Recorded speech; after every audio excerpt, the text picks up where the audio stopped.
Remember when you used to create imaginary worlds with your toys? In tonight's Hobby Life, we meet Daniel Enriquez, a man who never outgrew his love for toys. He creates crossover worlds with his figures and immortalizes them through his photographs. Kring Lacson tells us more.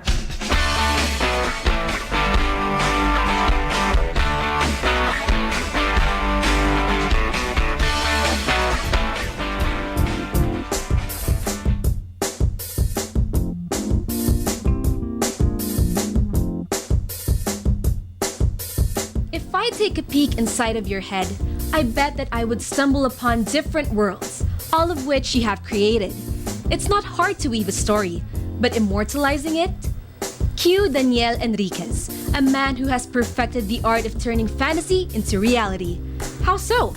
By using his toys, that's how. The 4-inch line is very diverse. You could actually mix these figures about and then come up with your own fantasy world of crossing from one universe to another. Dioramas is something that I built. It's nice because it's somewhat like playing. Okay, when you're a kid, you want to have your own setup and stuff. Okay, it's somewhat like how girls would like their doll sets and so forth. But this time, you also want your toys. Daniel collects 4-inch figures, mostly from the G.I. Joe line. He also customizes some of his toys by painting them. In fact, his favorite diorama features 65 hand-painted zombies. I kinda liked it because there's so many scenarios that you could do with the zombie infection thing.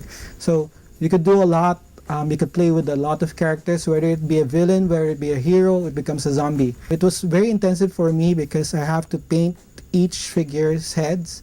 Being an amateur photographer, Daniel uses his camera to immortalize his dioramas. He loves creating crossover worlds with the G.I. Joe line. Why so? G.I. Joe has been something that's with me since childhood. For today's kids, it's Ben 10. But for us, it's G.I. Joe. It occurred to me it's useless to have a diorama if you can just have it as is. And it would be nice if you could capture the moment, capture some stills, make a story out of it, post it online so that more people can appreciate what you're appreciating. Sure, Daniel takes pictures of crossover worlds, but did you know that he also creates comics out of his dioramas? Tune into Hobby Life on Monday to find out more. For People's Television, I am Kring Lacson.